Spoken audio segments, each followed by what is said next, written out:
Assalamualaikum warahmatullahi wabarakatuh.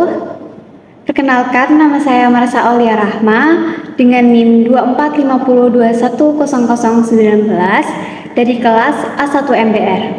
Di sini saya akan mempresentasikan materi mengenai worldview Islam dalam teori ekonomi pada mata kuliah Dasar-Dasar Ekonomi Syariah yang diampu oleh Bapak Cihanul Kirom. Jadi, apa sih worldview Islam itu? Di sini saya akan menjelaskan terlebih dahulu mengenai worldview Islam dan karakteristiknya, yang akan dilanjutkan dengan konsep worldview Islam dalam teori ekonomi, dan yang terakhir adalah apa hubungan worldview Islam dengan ilmu pengetahuan. Jadi, worldview Islam dapat diartikan sebagai cara pandang yang digunakan untuk memahami segala hal yang berada di lingkungan sekitar. Jadi, bisa diibaratkan worldview adalah sebuah POV atau sebuah point of view. Nah, sedangkan worldview Islam adalah cara memandang dunia dengan memakai kacamata Islam. Artinya, melihat hal-hal sekitar berdasarkan ajaran dan nilai-nilai dalam agama Islam. Nah, selanjutnya adalah konsep worldview Islam dalam teori ekonomi. Worldview adalah pandangan mendasar yang menjadi landasan cara berpikir seseorang atau masyarakat. Nah, menurut worldview dalam Islam, segala aktivitas ekonomi sebagai ibadah dan memiliki tanggung jawab pada akhirat. Dalam ekonomi Islam, manusia bertindak sebagai khalifah yang harus memanfaatkan sumber daya titipan Allah secara optimal untuk kesejahteraan bersama. Selain itu, konsep seperti zakat, larangan riba, dan pengelolaan harta secara produktif merupakan salah satu bagian dari implementasi worldview Islam itu sendiri. Selanjutnya adalah karakteristik worldview Islam dalam teori ekonomi. Yang ada 5, yaitu keadilan sosial, landasan filosofi, pembeda dengan ekonomi konvensional, kerjasama, dan yang terakhir adalah kepemilikan masyarakat. Yang pertama, prinsip keadilan sosial dalam perspektif Islam. Jadi, prinsip keadilan sosial memainkan peran penting dalam pembentukan teori dan praktik ekonomi yang bermoral serta berkelanjutan. Ekonomi Islam berusaha membangun sistem yang berfokus pada akumulasi kekayaan dan kesejahteraan umum dengan menekankan distribusi kekayaan yang adil, larangan riba, dan tanggung jawab sosial. Jadi, dalam Islam memungkinkan kebijakan yang lebih adil dan responsif terhadap tantangan global pada saat ini. Yang kedua adalah penjelasan landasan ekonomi Islam yang mencangkup tauhid, nubuwah, adil, khilafah, dan ma'ad. Yang pertama adalah tauhid atau keimanan, yaitu bersaksi bahwa tidak ada yang wajib disembah kecuali hanyalah Allah Ta'ala. Yang kedua adalah keadilan, yaitu perbuatan yang tidak menzolimi dan tidak dizolimi. Namun dalam sisi ekonomi, bahwa adil di sini adalah manusia mendapatkan hasil sesuai dengan usahanya tanpa menjunjung egonya. Yang ketiga adalah nubuwah atau kenabian, yaitu sifat-sifat Nabi Muhammad SAW seperti siddiq, fatonah, amanah, dan tabligh yang seharusnya ada pada setiap perilaku ekonomi dan bisnis. Yang keempat adalah khilafah atau pemerintahan, yaitu pemerintah mempunyai tanggung jawab dalam tatanan pemerintahan agar sesuai dengan prinsip-prinsip syariah dan tidak adanya pelanggaran syariah. Dan yang terakhir adalah ma'ad atau hasil, artinya bahwa setiap ada perjuangan maka disitulah ada profit atau laba.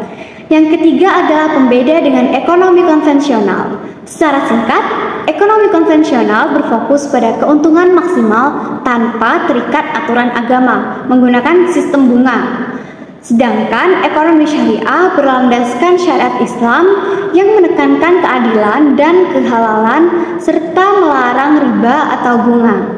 Kemudian karakteristik yang keempat adalah kerjasama, yaitu penggerak utama dalam ekonomi syariah. Nah, dalam ekonomi Islam, kerjasama bagi hasil dapat dilakukan melalui akad musyarakah, mudharabah, muzaro'ah, dan yang terakhir adalah musaqah. Yang kelima adalah kepemilikan masyarakat dalam teori ekonomi Islam. Kepemilikan masyarakat didasarkan pada prinsip bahwa manusia adalah pemegang amanah dari Allah. Jadi, manusia hanya sebagai pemegang amanah dan pemanfaatan sumber daya harus dikelola untuk kemaslahatan umum, bukan untuk keuntungan individu atau untuk kelompok tertentu, sesuai prinsip dari keadilan dan tanggung jawab sosial dalam agama Islam. Jadi, menurut perspektif ini, keadilan, transparansi, dan tanggung jawab sosial harus menjadi dasar dari setiap operasi ekonomi. Nah, ini mencakup larangan praktik yang merugikan seperti riba, gharar atau ketidakpastian, dan maisir atau perjudian. Tujuan dari ini adalah untuk melindungi investasi yang produktif dan mencegah eksploitasi dan ketidakpastian. Selain itu, tujuan akhir dari aktivitas ekonomi dalam Islam adalah mencapai kesejahteraan yang seimbang antara dunia dan akhirat. Hal ini tercermin dalam praktik zakat dan sedekah yang berfungsi sebagai mekanisme redistribusi kekayaan untuk mengurangi kesenjangan sosial dan memastikan kesejahteraan komunitas. Selanjutnya adalah hubungan worldview Islam dengan ilmu pengetahuan. Dalam agama Islam, memandang ilmu pengetahuan sebagai hal yang sangat penting bagi keberlangsungan hidup manusia, terutama bagi umat Islam. Hal ini sesuai dengan firman Allah dalam surat Al-Mujadalah ayat 11 yang berbunyi, Bismillahirrahmanirrahim, Yarfa'illahu alladhina amanu minkum walladhina utul ilma darajat, yang artinya Allah akan meninggikan orang-orang yang beriman di antaramu dan orang-orang yang diberi ilmu beberapa derajat.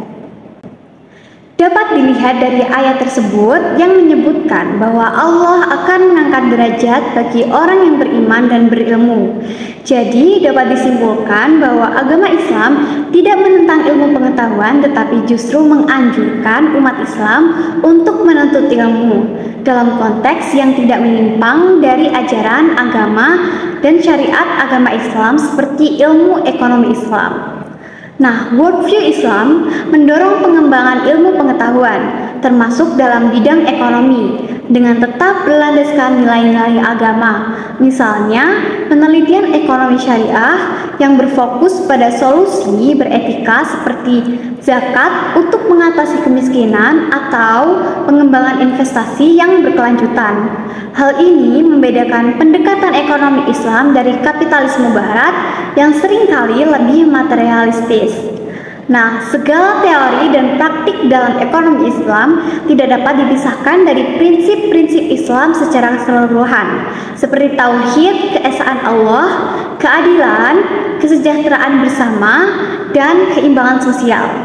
Ekonomi Islam harus mencerminkan tujuan-tujuan tersebut secara menyeluruh dan berhubungan dengan seluruh aspek kehidupan, bukan hanya aspek ekonomi semata. Oleh karena itu, ekonomi Islam modern secara metodologis perlu merujuk konteksnya sejak praktik Nabi, ijtihad fuqaha, hingga kepada praktik-praktik kaum muslim yang hidup pada masa sekarang. Dengan demikian, ekonomi Islam merupakan ilmu ekonomi yang khas dan memiliki banyak aspek yang berbeda dengan ekonomi modern, misalnya hak milik atau property right, tanggung jawab sosial dan lingkungan, pemenuhan kebutuhan dasar sebagai prioritas pertumbuhan ekonomi, keadilan sosial ekonomi, dan lain macam sebagainya.